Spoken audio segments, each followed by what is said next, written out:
The Joe Rogan Experience. This is Sober October. Right. So me and Ari and Bert and Tom, we have this thing we do I every know. October. So And you're reading a book? it's on right now. Yeah, we read 500 pages. That's good. What are you reading? Bert can't read.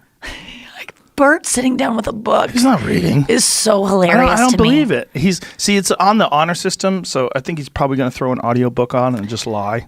Yeah, you can't. No, I heard you guys talking about that. No audiobook. audiobooks. Because you can space out. Yeah. It's like listening to a podcast. No. Yeah. He's got a eyes to page. Right, and then I want a book report. I haven't even started. I haven't started any books. I'm listening to a bunch of books on tape, which is most of the way I consume books. But Can I recommend a book to you? please, Okay.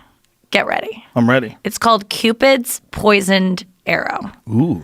And it's about how orgasms are ruining us and our relationships and our happiness.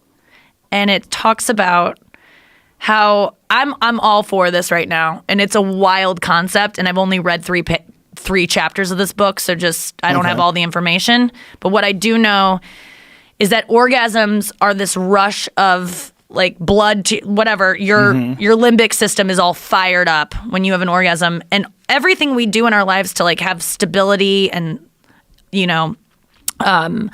kind of lower anxiety and fight depression is about balancing that and not spiking it ever. So orgasms are throwing us off constantly. And we're not supposed to be having this many of them. Men should.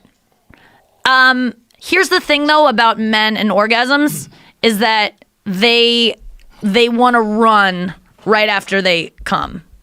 It's in your DNA to get the fuck out of there. Because as a caveman, you can't make something pregnant twice. So once you came, on to the next teepee to fuck the girl's cousin that you just... Like, it wasn't about... You weren't going to stay and cuddle. So that's why men want to fucking run. Let me tell you something as a man. Yeah. That's not really true. What? It's only true if you don't actually like the person. If you're only attracted to them and horny. If you're only attracted to them and horny, but you don't like them as a person, yeah, once you come, you're like, oh my God, I got to get out of here. But if you like them as a person, once you come, you're like, that was great. Then you just want to hang out. Trust me, I am actually a man. I do trust you, but I also think that you would want to hang out even more if you didn't come. That's not true. Really? Yes. Here's my thing, though.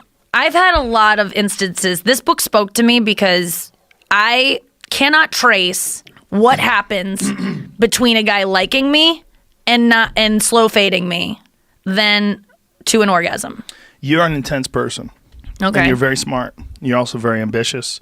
And without any derogatory intent saying this at all, you're a lot of work.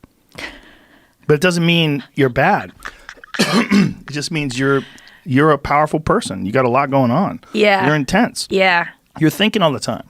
You're questioning things. Mm-hmm. You question yourself. You question this and that, and you're a lot of work. Yeah. And some guys just can't fucking deal. And maybe the right guy can. You got to find the right guy. There's like everybody. This is my theory on human beings. Like no one is for everybody. There's not one person out there that's the perfect fit for everybody. Yeah. But if you find someone who has the right slots for your hands, like it fits in like this, then you're good. But if it lands like this, where they have two things, like they have big tits and they like to fuck, but afterwards they're annoying and they talk too much, fuck. It's not gonna work. Yes. It's not gonna work.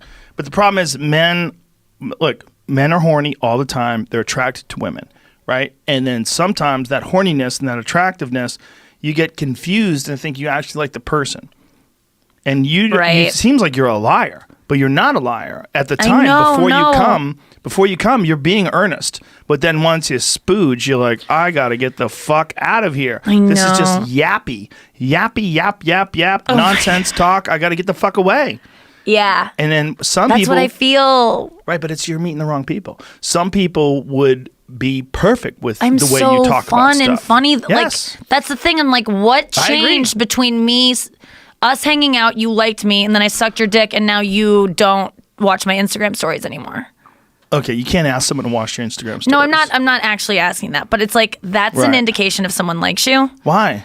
Because I mean, it just I means don't that they're watch checking. any of my friends. The Because- people that I love dearly. I don't watch any of their fucking Instagram stories. because you're not dating on Instagram. But so even like if I was, you would. no, I wouldn't. Joe. Trust me. Okay. I wouldn't. Maybe you're too busy, but here's my. But if you like, that's how you show you like someone now No, in you Instagram. call them up.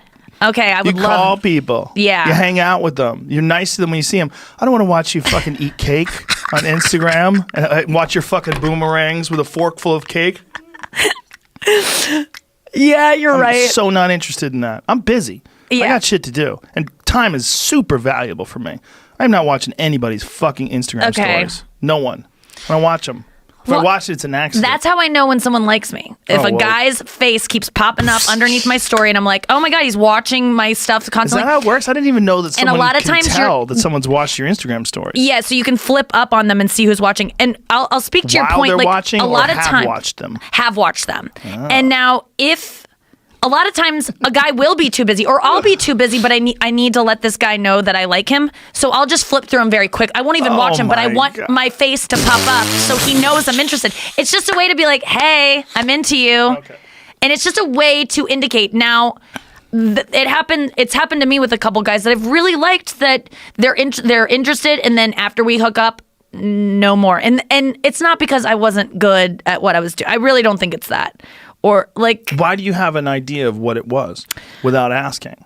well, I have asked, and a lot of times, or one time they've said, and then I think it's actually tells me, no, a couple times actually, I get, they're too vulnerable with me, and then I've seen too much in terms of like they've let me in a way emotionally that they've never let a woman in before, and then they're like, I remind them of the fact that they might have cried with me or something, and then they don't want to be around it anymore. That sounds like what I would say if I'm trying to get rid of somebody. Really? Yeah, I don't think that's true. Oh shit.